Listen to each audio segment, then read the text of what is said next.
Howdy, everybody. Dr. Andy Woods here. I'm the pastor teacher here at Sugarland Bible Church. This is Pastor's Point of View number 329. Today is November the 22nd, 2024.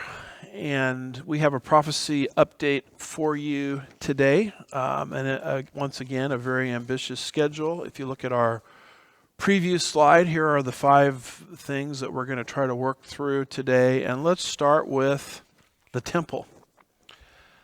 Notice Daniel chapter 9, verse 27. It's a passage and a verse we've read many times on this show. Deals with the coming 7-year tribulation period. And you'll notice we have this Daniel 9:27 overview in graphic form.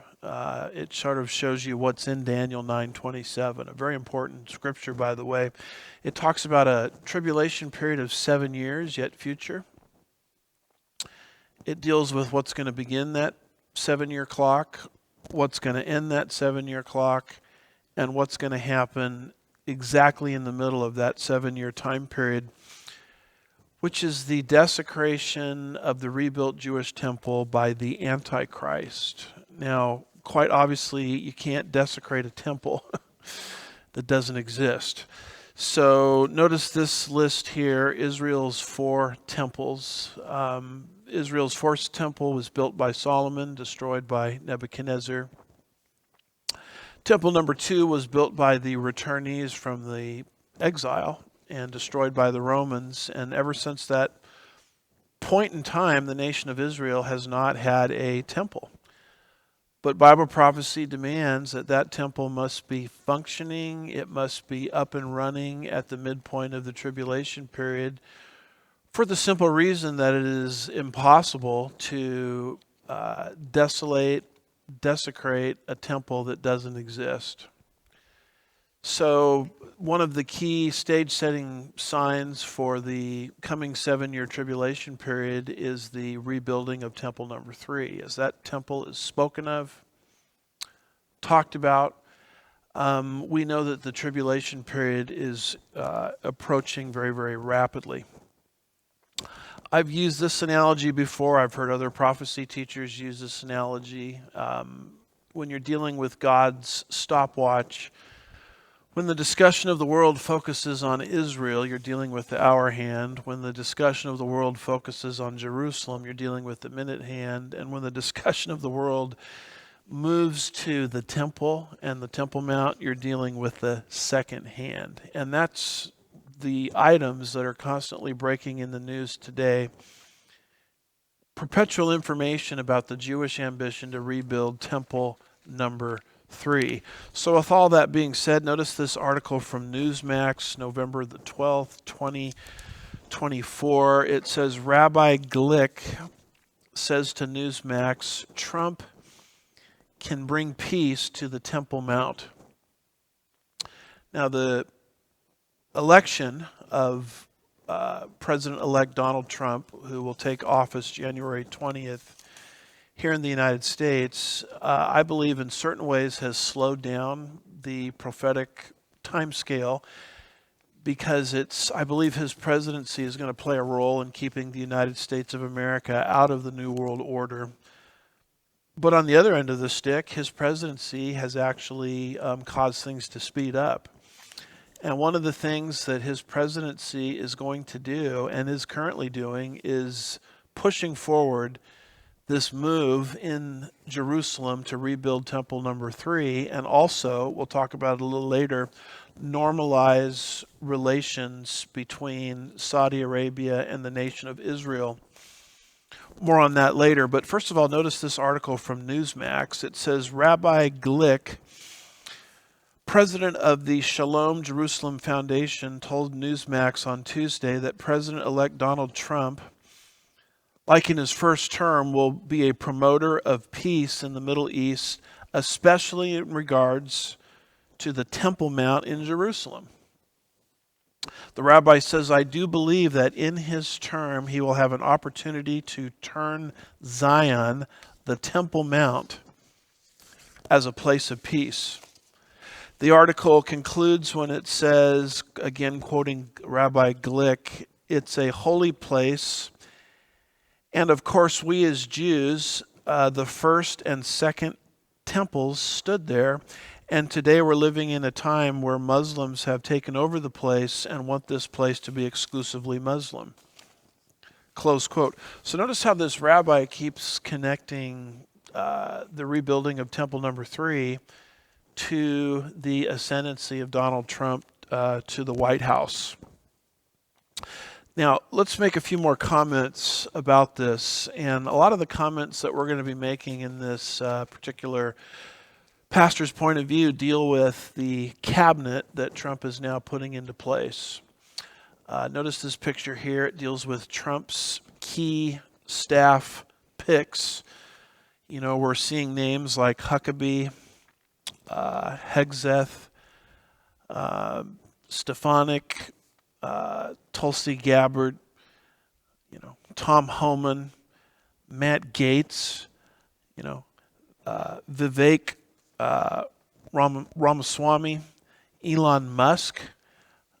And I believe that these Trump picks, very interestingly, are actually pushing things forward in terms of the end time scenario. They're bringing a lot of prophetic concepts and prophetic ideas from the Bible to the forefront, which I'll try to explain some of this as we progress. But notice Pete Hegseth, Trump's pick in his cabinet for Secretary of Defense, I believe it is. That takes us to this particular article here from Israel 365 News, November the 18th, 2024. It says, Pete Hegseth called on Muslims to stop denying the Jewish connection to the Temple Mount. And the article says this, and this is something we reported on last week. Media reports revealed that when Hegseth addressed Arutz Shiva conference in Jerusalem at the King David Hotel in 2018, he surprised the attendees by saying that visiting the Western Wall, quote, got me thinking about another miracle that I hope all of you don't see too far away, because 1917 was a miracle. 1948 was a miracle. 1967 was a miracle. 2017, the declaration of Jerusalem as the capital was a miracle.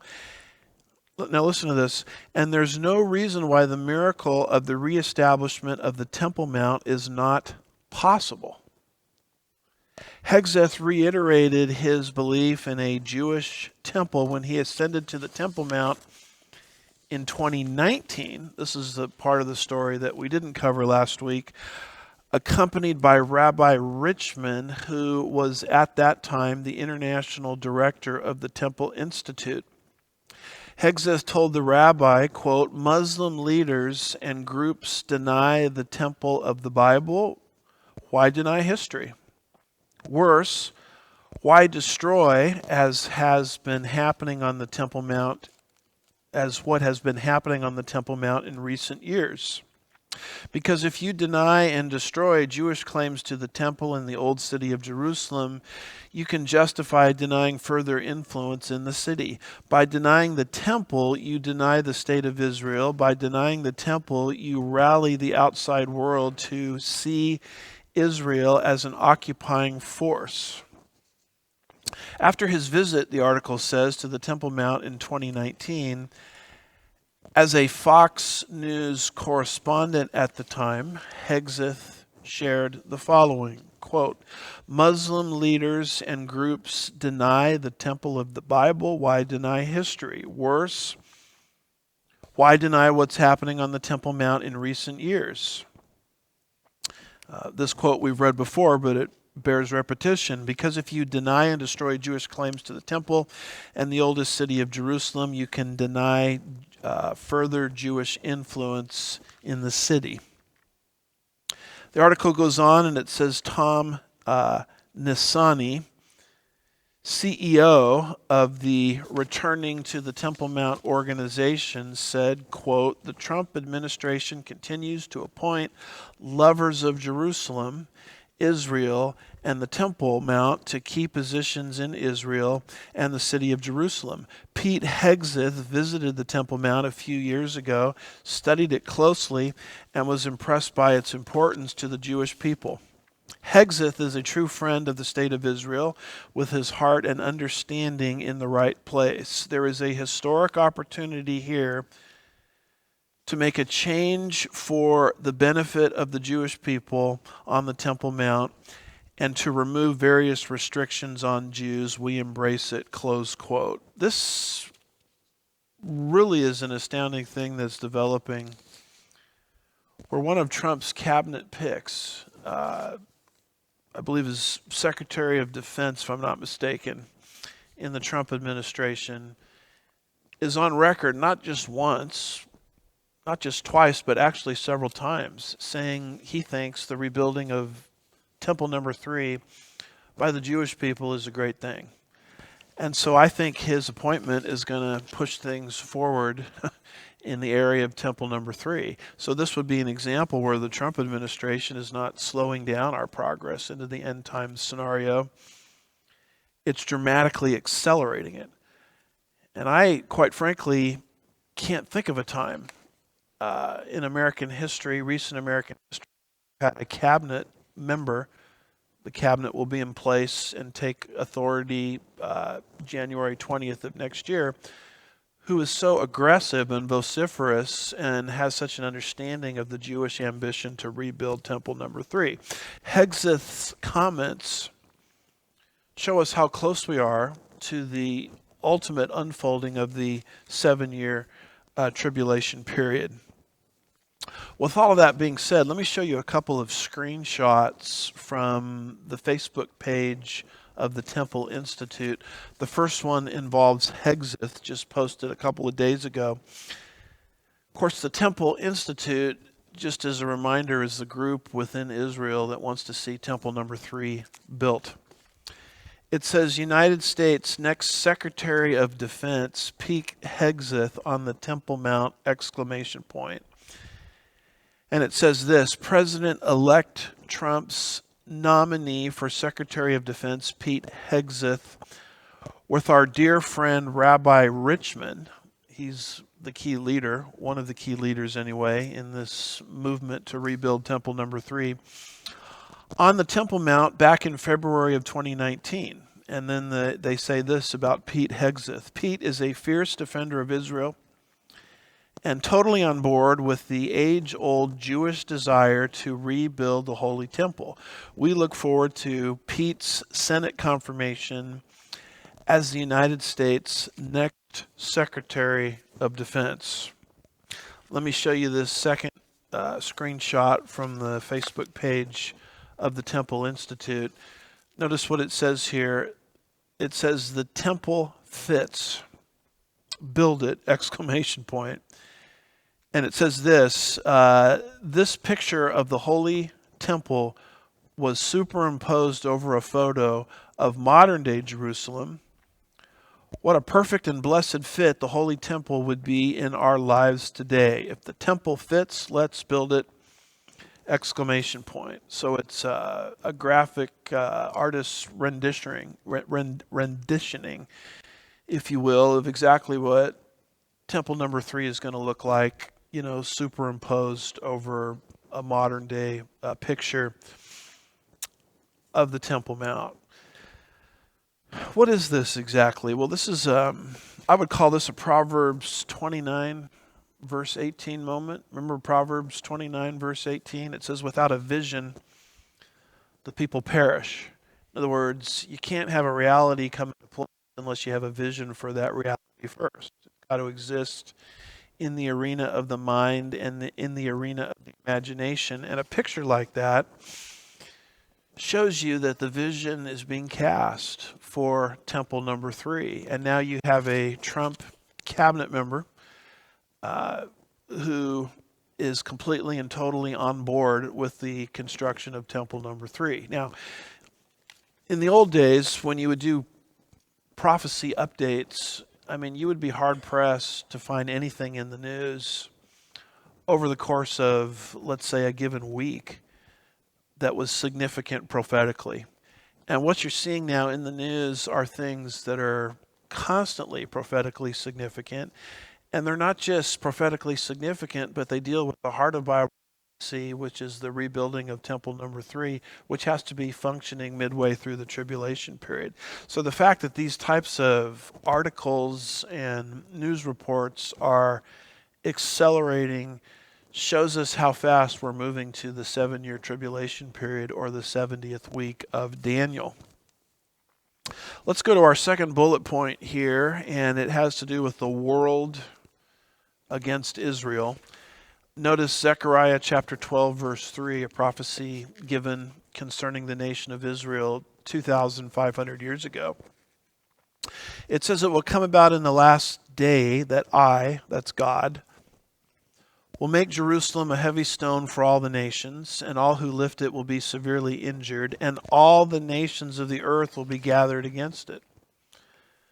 Notice the parallel passage in Zechariah 14, verse 2, which says, "I will gather all nations against Jerusalem to battle." And you know the rest of that verse. We've read it on our show many, many times. It is a description of every single nation on planet Earth, not just turning against the nation of Israel, but the city of Jerusalem. Now, the question is, are we living in a time period where we're watching the nations of the earth come against Israel? I would say we're watching that routinely. Notice this. I think I got this from X. It's from Al Jazeera English. And notice what it says here.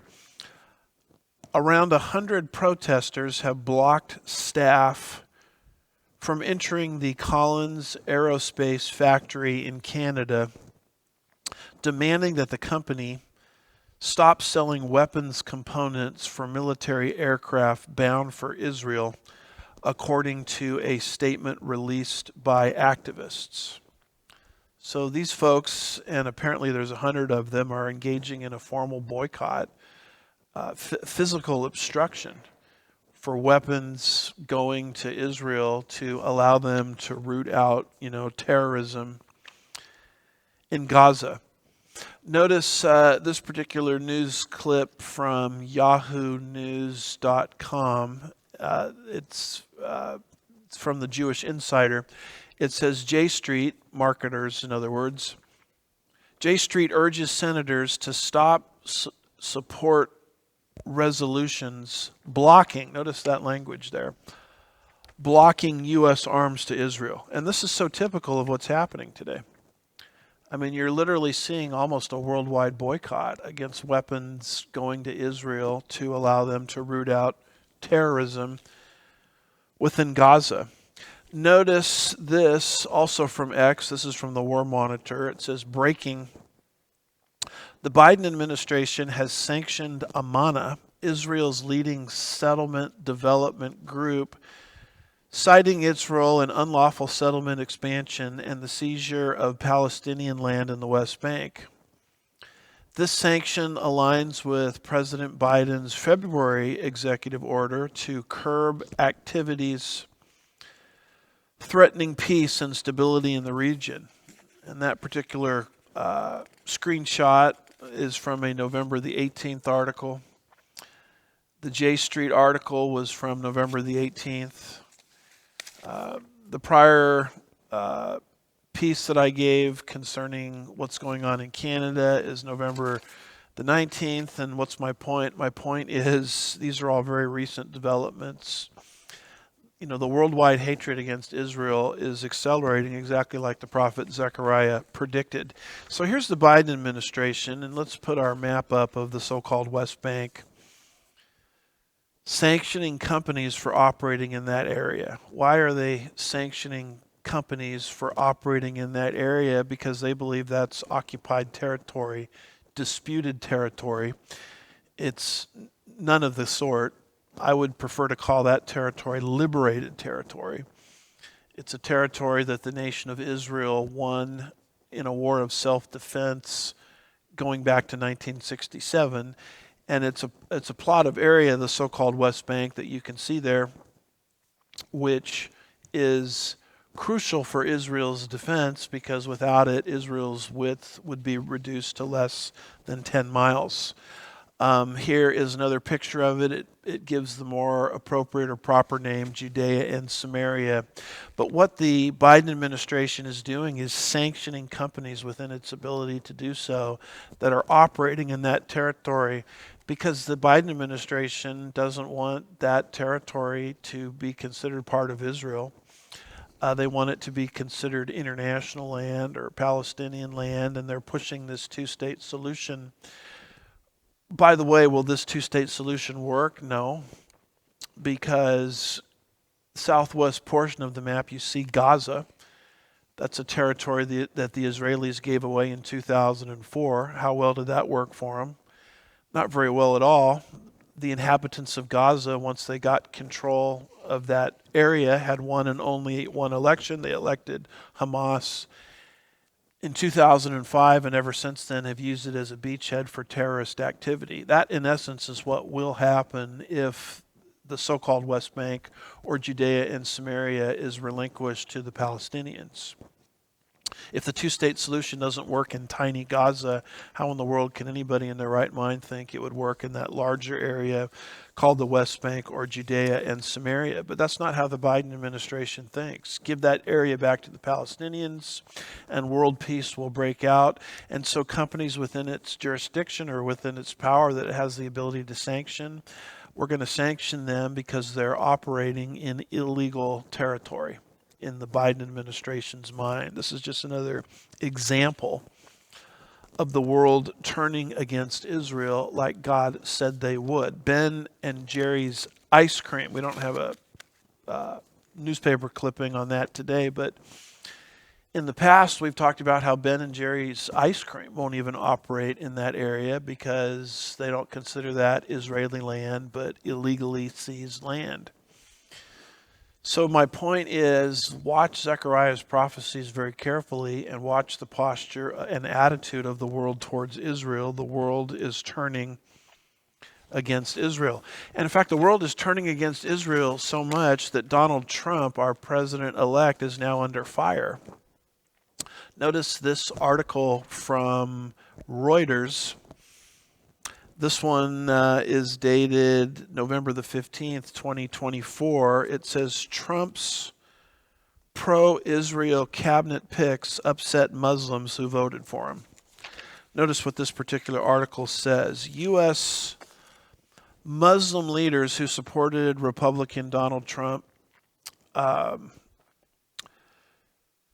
me reread that sentence. U.S. Muslim leaders who supported Republican Donald Trump are to protest against the Biden administration's support for Israel's war on Gaza and attacks on Lebanon, have been deeply disappointed by his cabinet picks, they tell Reuters. Quote, Trump won, they say, because of us, and we're not happy with his Secretary of State picks and others, said an individual whose last name is Childberry, a Philadelphia investor who chaired Abandon Harris campaign in Pennsylvania and co-founded Muslims for Trump. Muslim support for Trump helped him win Michigan and may have factored into other swing states or other swing state wins, strategists believe. Trump picked Republican Senator Marco Rubio, a staunch supporter of Israel, for Secretary of State. Trump also nominated a former Arkansas governor and a staunch pro-Israel conservative, who backs Israeli occupation of the West Bank and has called the two-state solution in Palestine unworkable, as the next ambassador to Israel. He has picked Republican Representative Elise Stefanik, who called the UN, United Nations, a cesspool of anti-Semitism, opens new tab for condemnation of deaths in Gaza to serve as U.S. ambassador to the United Nations. So look at what these Muslims are doing. A lot of Muslims voted for Trump in the last election cycle, and as Trump has ascended to a position of power. We're now living in the time period in between his election and inauguration as he is assembling his cabinet. These Muslim forces that believe propelled Trump to the Oval Office are saying, we're not happy with your cabinet picks. These people are way too pro-Israel. We don't like Marco Rubio as Secretary of State. We don't like Mike Huckabee. We don't like Elise Stefanik. And if you don't change course, we're not going to vote for you in the next election cycle. And you're not going to carry Minnesota. You're not going to carry Michigan next time around. So this is a very interesting development. And my fear politically is that the Trump administration may be pulled in an anti-Israel direction because of this political pressure by the Muslims. My hope and prayer, though, is that that will not happen. You have to understand that in Islam, Jerusalem is considered their third holiest site, even though the name Jerusalem doesn't even appear in the Quran, despite the fact that it's mentioned probably about 800 times total in Scripture. But they think Jerusalem is the place where Muhammad ascended back to Allah on a steed named Barak. And as that tradition developed very, very late, I might add, and only really became popular within Islam after the Jews returned to the land in 1948 and started to make it agriculturally prosperous. Only as that tradition began to develop did they begin to say, well, in addition to Mecca and Medina, let's add Jerusalem to our list as our third holiest site.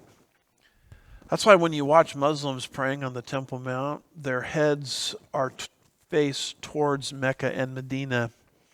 Their backsides, their rear ends, in other words, are pointed to the Temple Mount in Jerusalem, because to them it's not their first holiest site, it's their third holiest site. Mecca and Medina in Saudi Arabia are their ultimate holiest sites. So because they currently think that Jerusalem is their third most precious, holiest site, they don't like Jerusalem becoming a Jewish city. They don't like politicians that are very, very pro-Israel, and they do not like Trump's cabinet picks targeting here at least 3 of them in this particular, as is brought out in this article. So no matter how you slice it, folks, the world is turning against Israel. Even here in the United States, our president-elect is under tremendous pressure to turn his back on Israel, being perpetually threatened by the Muslims that he's not going to win the next election cycle. He's not going to win Michigan or Minnesota if he continues this trajectory. With all of that being said, let's now go to our third bullet point, which is the coming Gog Magog Invasion. Here's a map that we frequently use. It's got Russia, Turkey, and Persia with arrows from those regions into the land of Israel. And we drew this up because this is what Ezekiel 38 and 39 predicts. As part of the end times scenario, the world will turn against Israel. These 3 regions will come against Israel. And if you're looking for documentation that Rosh in Ezekiel 38 and 39 is Russia, Meshach, Tubal, Gomer, and Togarmah are Turkey, and Persia is Iran. I don't have time to give you that documentation now, but you can consult my little book, The Middle East Meltdown, to get documentation for that. But let's start with Russia. Notice this particular quote from Gesenius, a very prominent Hebrew scholar, the father of modern-day lexicography, the science and art of compiling Hebrew lexicons and dictionaries, a first-rate scholar. Notice what he said all the way back in 1847. He says of Rosh, mentioned in Ezekiel 38 and 39, the proper noun of a northern nation mentioned with Tubal and Meshach, undoubtedly the Russians, he said, who were mentioned by the Byzantine writers of the 10th century under the name Ross, dwelling to the north of Tarsus, as dwelling on the river Ra or Volga. Volga, I think is how you pronounce that. And you'll notice that Gesenius said this in his Hebrew Chaldean lexicon. Keep in mind that when Gesenius said this and predicted as a result a Russian invasion into Israel, Russia was nothing more than a Christian Orthodox country. The communist revolution of what was it, 1917 roughly, hadn't even transpired yet. Israel didn't even exist as a nation to invade. But isn't it interesting how the character of Russia changed from a Christian Orthodox country to an expansion Marxist communist country over the course of time? And Israel was reborn as a nation, and now Russia is in the news constantly as a perennial pariah or enemy of Israel. So with all of that being said, notice this particular article here from CNN. This is dated November the 19th, 2024. It says of Russia, Putin, the leader of Russia, fine-tunes Russia's nuclear doctrine after Biden's arms decision on Ukraine in a clear signal to the West. And notice what this particular article here says. It says President Vladimir Putin has updated Russia's nuclear doctrine 2 days after his U.S. counterpart, Joe Biden, granted Ukraine permission to strike targets deep inside Russia with American-made weapons. Under the updated doctrine, Moscow will consider aggression from any non-nuclear state, but with the participation of a nuclear state, like the United States, for example, a nuclear country, a joint attack on Russia. So this becomes very, very interesting because the prophet Ezekiel,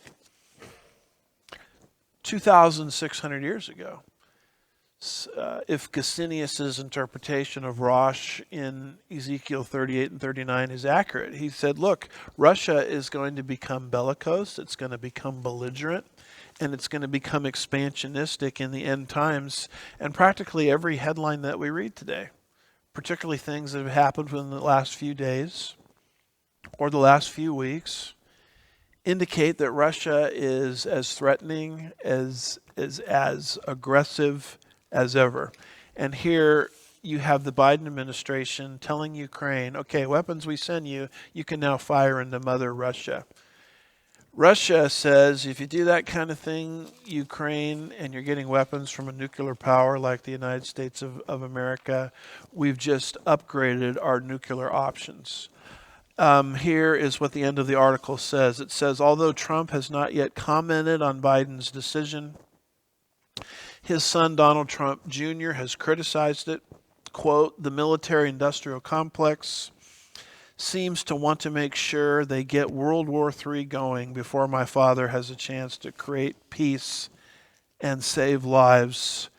Close quote, he said on social media. I have no idea why Biden, as a lame duck in between Trump's election inauguration, is doing what he is doing in terms of upgrading what Ukraine can do with American-produced weapons. But he is pushing us, according to Putin's words, to the brink of a nuclear exchange. This is what the news tells us over and over again. Now, as a Bible reader, as a Bible prophecy student, it's alarming, but it's not surprising because Ezekiel predicted the day would come where you would have a very, very belligerent, bellicose Russia that would actually play a key role in spearheading an invasion from the north, the remote north, into the land of Israel. A few more things related to Russia. Notice this from X, the BRICS News. It says this, in September, Russian President that would be Putin, warned that NATO will enter a direct war with Russia if Ukraine uses long-range Western missiles to strike inside Russia. Today, and keep in mind that this was posted November the 17th, 2024, today U.S. President Joe Biden authorized Ukraine to strike inside Russia using Western missiles. Here is something else from X. This is from COVID 1984, and they post this. Russian state television has broadcasted simulations depicting potential nuclear strikes on various European countries, including the United Kingdom. Quote, all it takes is 3 missiles and British civilization will collapse, close quote. Here this particular analyst is quoted as saying, it's not for nothing that our nuclear doctrine has been adjusted. These are regular headlines now, all within the last few days. Now, you might be wondering, well, this is all very interesting, but the prophecies indicate that Russia is going to invade Israel, not just be belligerent towards Europe and the United States. And you're right, the prophecies indicate, particularly Ezekiel 38 and 39, that Russia will invade Israel. Notice this map here. It's got Russia in the far north, which is exactly what Ezekiel 38 and 39 says, coming down from the far north into the land of Israel as an invasion to seize Israel's wealth. Ezekiel 38 and 39 predicts that. And notice what's in between Russia and Israel. It's the Ukraine, or Ukraine, I should say. When Russia invaded Ukraine, Russia didn't go the opposite direction of Israel. She went in the direction of Israel, according to this map. And so this whole northern movement of Russia into Israel is, in fact, a very, very credible movement. I mean, we're watching it happen in real time. So with all of that being said, notice this particular article from the Wall Street Journal.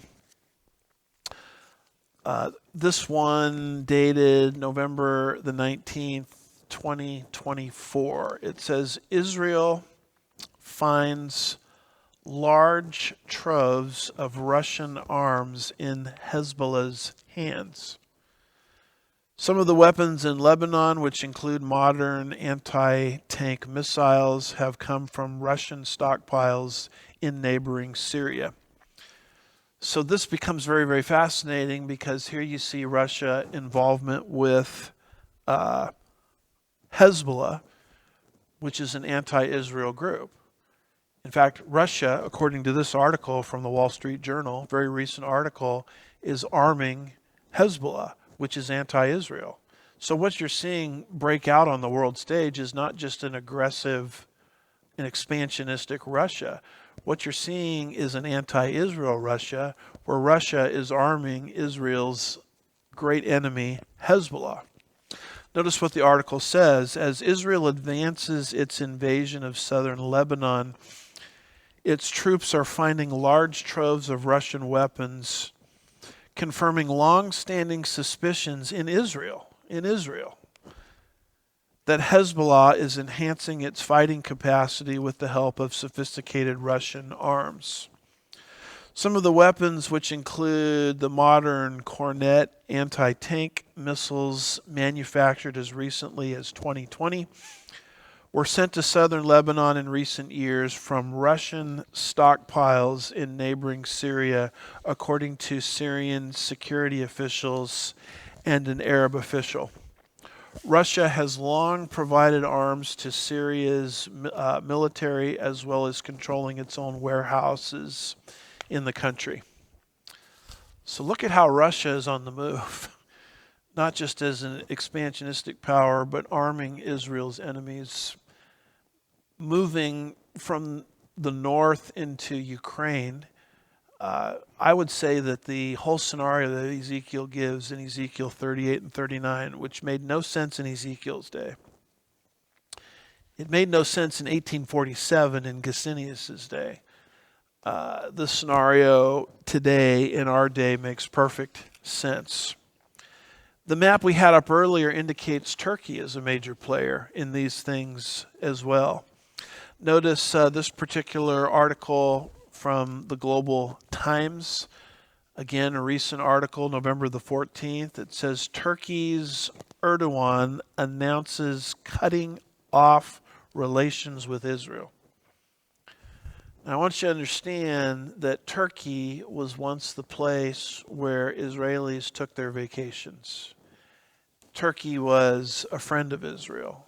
And look at how things in Turkey have changed anti-Israel, which is exactly what Ezekiel 38 and 39, given under the inspiration of the Holy Spirit 2,600 years ago, anticipates. The article says Turkish President Erdogan announced that Turkey has officially severed relations with who? With Israel. Newsweek on Wednesday, citing reports from Turkish media. Newsweek rather reported this on Wednesday.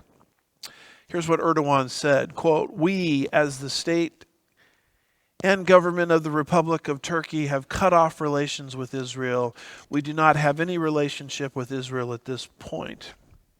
He goes on, "As you know, intense efforts are being made to keep the pressure on Israel alive, to take coercive measures against the country on the basis of international law."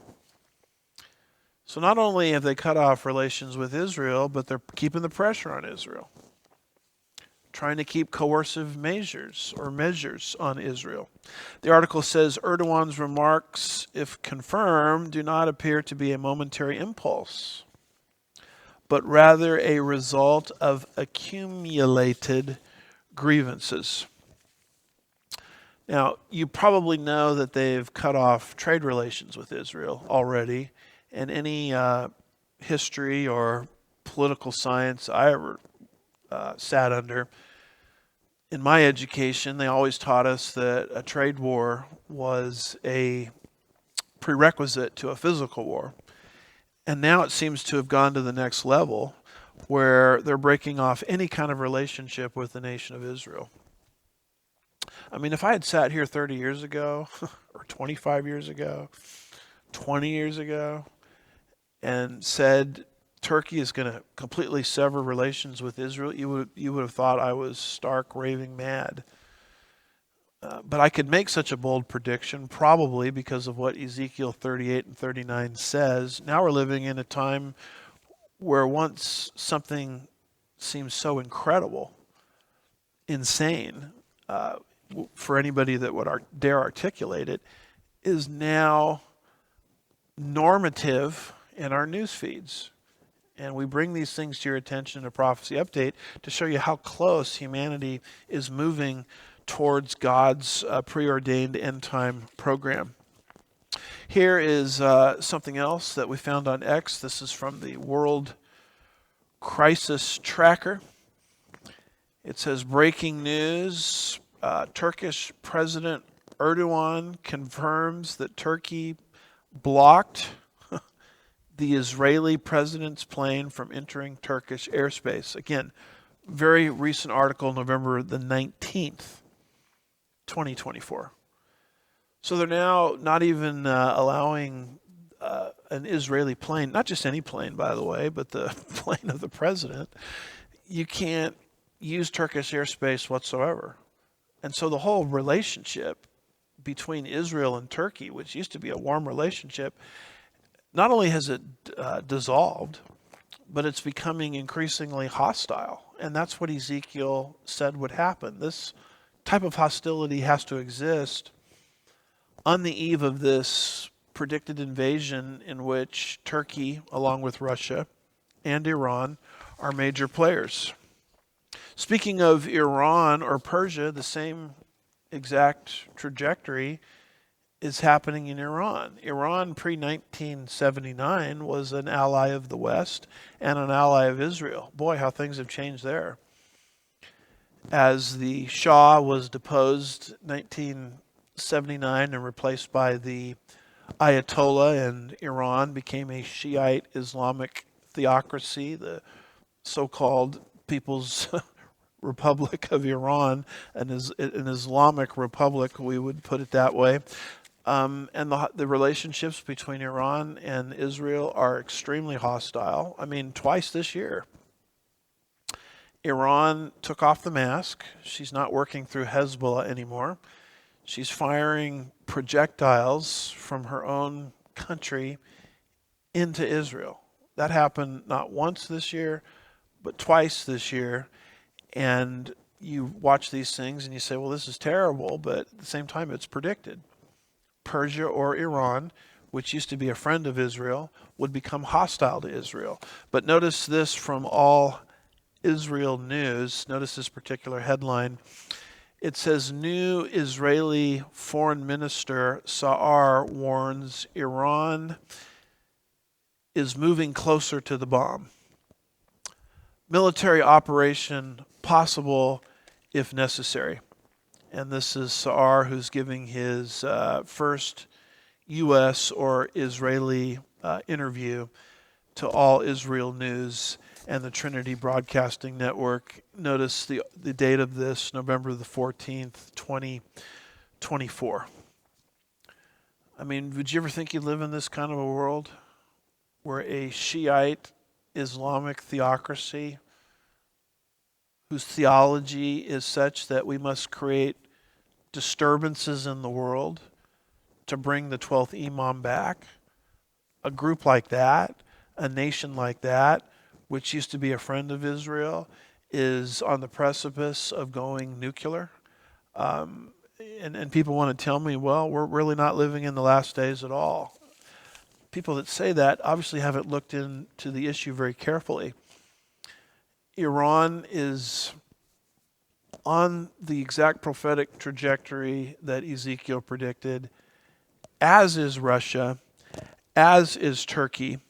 Now, what about Saudi Arabia? That trajectory is in play as well. Notice this particular map here. You'll notice Saudi Arabia on the map. Notice there is no arrow coming from Saudi Arabia into the land of Israel. There is an arrow from Libya, the Sudan, Iran, Turkey, Russia, and Central Asia into the land of Israel. Why not Saudi Arabia? They're a Islamic country, Sunni Islamic, I believe. So why aren't they going to invade Israel? Why doesn't our map have Saudi Arabia, another Muslim country, invading Israel? Well, it relates to the particulars of Ezekiel's prophecy. The devil is in the details, as we like to say. Ezekiel just doesn't predict this coalition invading Israel, but it actually predicts the parts of this coalition that will protest the invasion. Notice Ezekiel chapter 38, and notice, if you will, verse 13. It says Sheba and Dedan. That's Saudi Arabia. And the merchants of Tarshish with all its villages will say to you, who's the you? Iran, Turkey, Russia, and others invading. Will say to you, quote, Ezekiel predicts what Saudi Arabia is going to say, quote, have you come to capture spoil? Have you assembled your company to seize plunder, to carry away silver and gold, to take away cattle and goods, to capture great spoil, close quote. As this invasion happens, Ezekiel, under the inspiration of the Holy Spirit, saw Saudi Arabia protesting the invasion. And for the longest time, Bible students, Bible commentators have puzzled over this. Why would Saudi Arabia oppose or speak up against the invasion? Some call this a lame protest. They speak up against it, but they don't do anything to stop it. Why would they protest this invasion? Why wouldn't they contribute to the invasion? Well, we really had no answer to that until the Abraham Accords came along. The Abraham Accords became dominant in President Trump's first term. Abraham Accords are not peace agreements, but they're normalization agreements. And there's been a few nations that have entered into these Abraham Accords with Israel, the United Arab Emirates, Bahrain, Morocco. Basically what they say is if a Muslim nation will acknowledge Israel's right to exist, because Israel doesn't even appear on most Islamic maps, then Israel will open up to said Islamic nation the 4 T's: trade, travel, tourism, and technology, thereby making those Islamic nations wealthy in the process. And all the analysts say the very next nation to fall under the auspices of the Abraham Accords will be Saudi Arabia. And now all of a sudden we have an explanation why Saudi Arabia won't like this invasion. Why are you invading Israel? Saudi Arabia is going to say to Russia, Turkey, and Iran, I'm becoming wealthy from Israel. Why would you invade Israel? So what is being pushed right now, and I think it's being pushed more aggressively now than I've ever seen, because the outgoing President Biden wants to make this part of his legacy. I mean, think if you could be the president who could normalize relations between Saudi Arabia and Israel. Think how that would look on your historical record.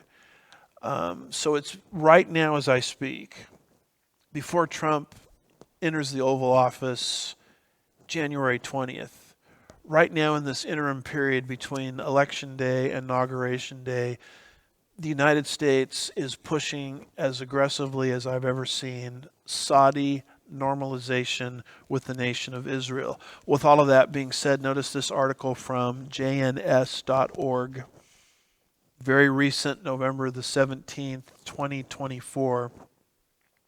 It says Saudi Arabia attempts to reach a U.S.-Saudi deal as part of the struggle for the world order. Notice the new world order is being thrown in here into the mix. This is a way in the minds of the politicians to keep a hostile Iran at bay, because the Saudis, we don't want them in cahoots with Iran. We want them divided with Iran. And what better way to do that than for the Saudis to normalize relations with Iran? This article says Sky News Arabic reported on November 10th that Saudi Arabia and the United States are working on a defense pact intended to be finalized by the end of the year, with implications for stability arrangements in Lebanon and Gaza. This is good news for anyone who understands that Iran is a central threat to peace and stability in the world, and that it is the root of all evil in the Middle East. Trump and his people said, Ben Shabbat, also understand the central role that Saudi Arabia can play in the stability of the Middle East and in shaping the new order. The article goes on and it says the Saudis might prefer to do it under Trump. He's the future, so why not establish close relations with him and also potentially give him the gift of normalization, which his supporters will love very much. The article goes on and it talks about normalization with Israel. I mean, you don't think for a moment, do you, that Biden wants Trump to be the president who's going to normalize relations between the Saudis and Israel? No way. He doesn't want that on Trump's resume. He wants that on his resume. And so he's pushing extremely aggressively right now for Saudi normalization with Israel. So Ezekiel 38 verse 13 and the stage setting for that, more than any other prophecy in the Bible that I can think of, is aggressively in play.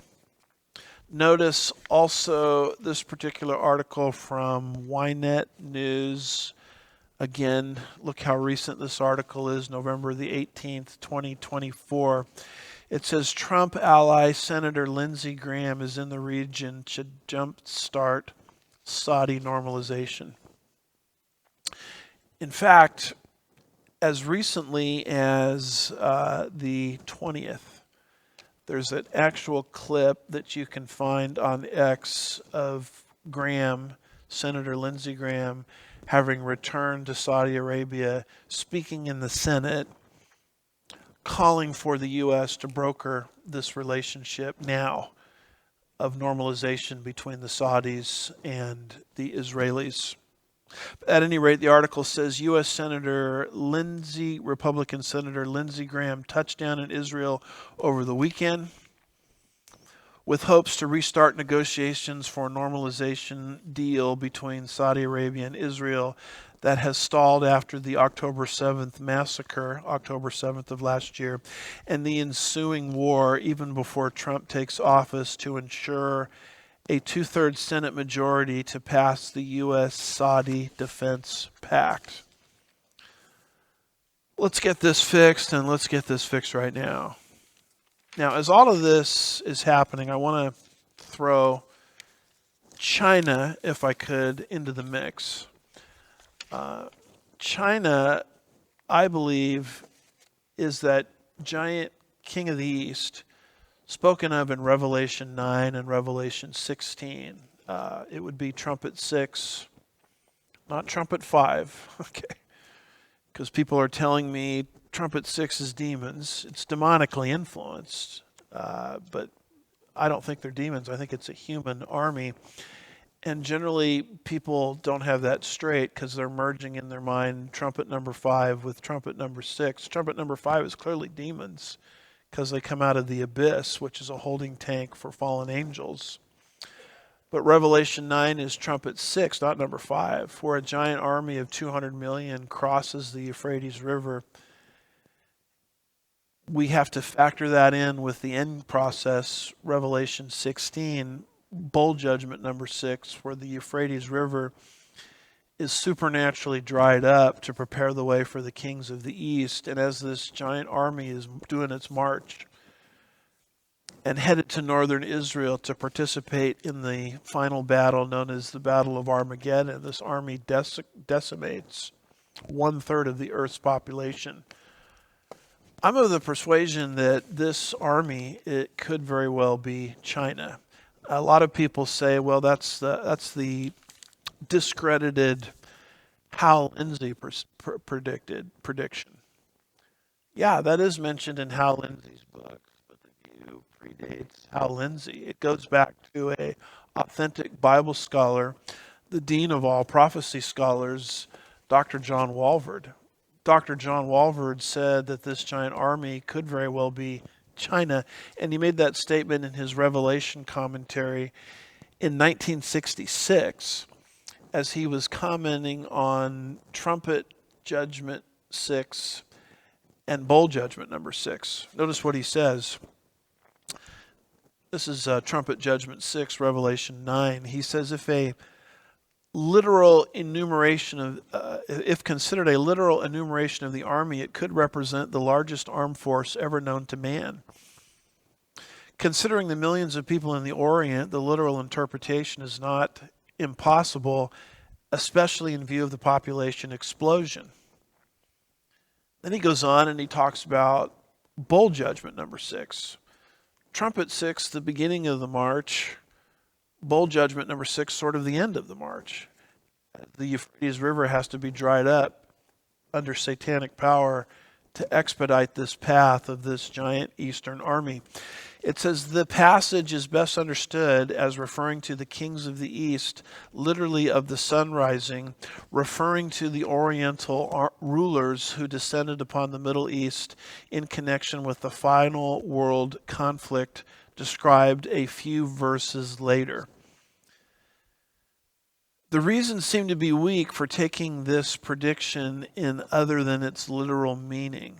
Now watch this. The rising power of parts of the Orient in our day, in countries such as Japan, China, and India, as well as lesser nations, makes such an invasion a reasonable prediction. Well, there you now have the reason why China is in our news feeds constantly.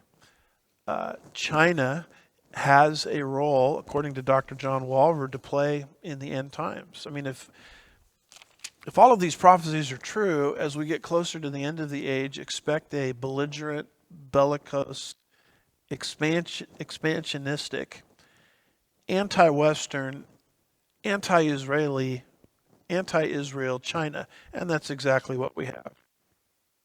Not only that, but look at this from, again, X, from World Affairs. And notice what it says here concerning breaking news. It says China started the construction of a road from China to Iran via Afghanistan. And then it says it will be the fastest route for China to get oil from Iran. Notice that Iran, which is one of the players in the Gog Magog Invasion, and China, which arguably is one of the major players in Trumpet Judgment 6 and Bowl Judgment number 6. Notice that these two regional powers are cooperating with each other to the point where they're building a road towards each other, instigated by China, via Afghanistan, allowing China to get oil from Iran.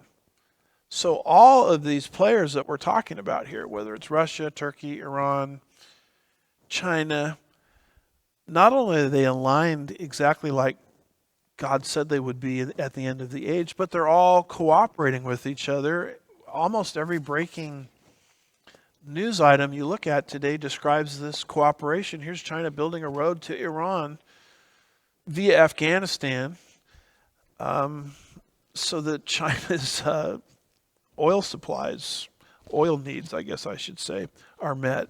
So we are living, folks, in astounding times, and because of the lateness of this particular prophecy update, we will pick up with items 4 and 5 next week. As we conclude, let me just draw your attention to two infomercials, if I can. This would be our second to last slide there, which is the pre-trib study group. That is coming up very fast. December 9th through 11th in Dallas, Texas. I'm going to be one of the presenters there, along with a lot of other people. I'm excited about this conference. It's my last major conference of this year that I'll be participating in, but it's going to be a great time to come. We invite you to come. You'll find the information at pre-trib.org. And it's a great time to come and learn from some top futurist and prophecy scholars giving academic presentations and papers on cutting-edge prophecy issues. And one other thing before I close, which I'll bring to your attention very, very fast, is the Sugarland Bible Church Prophecy Conference, which is coming up February 21st through 23rd of next year, 2025. Faith for Final Days Conference. Speakers are Bill Freder, Olivier Melnick, Randall Price, myself. Special music by Claude and Rebecca Chu, as well as Olem Worship. It's an all-day conference on Saturday, culminating with a Q&A session where the previous Friday, the 21st, it kicks off with the banquet Friday night at nearby Sugar Creek Country Club. Then we have the conference here at Sugarland Bible Church, and we invite you to stick around for our regular church services on Sunday, where our conference speakers will be presenting at this particular conference. And it's just a great time to come and to Sugarland, participate in our conference. We invite you to do that, and it's a great time to be fortified and edified with worldview and prophetic Middle East teaching, allowing the Holy Spirit to equip you for where He has you in your place of service and your place of ministry. If you're going to come, we need you to sign up, and registration is filling up fast. Go to the Sugarland Bible Church homepage, slbc.org, to sign up for the conference. And then, sort of in conclusion, we don't want to sign off without giving people an opportunity to know Christ personally. Titus 2 verse 13 describes the return of Jesus for his church as the blessed hope. The world, folks, is not falling apart. Things are falling into place. Titus 2:13 says, looking for the blessed hope and the appearing of the glory of our great God and Savior, Jesus Christ. There's no more important of a time than to know Christ personally and be tied into that promise where he promises to come and rescue us via the rapture before these events are fulfilled. What we're seeing now is not the actual fulfillment of the end times scenario, but stage setting. But one of these days, this stage setting is going to pave the way to fulfillment. And you want to be tied into the Lord's promise that he's going to rescue us before his wrath on this earth falls.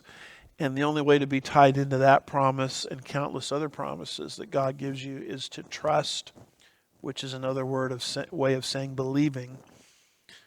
Trusting in the finished work of Jesus Christ for your eternity, the safekeeping of your soul, and your personal salvation. So I hope even now many of you are acquiescing to the convicting ministry of the Holy Spirit and trusting in the finished work of our Lord Jesus Christ. With all of that being said, we'll see you next time, Lord willing, on Pastor's Point of View. Thank you for praying for this ministry, sharing this ministry, supporting this ministry, watching this ministry, sharing it with your friends on your friends list. And we want to get the word out because we're living in some unique messianic times. I'll have more to say on these vital prophetic topics in our next show. We'll see you next time. Thank you for watching. Thank you for listening. God bless you. We'll see you next time on Pastor's Point of View.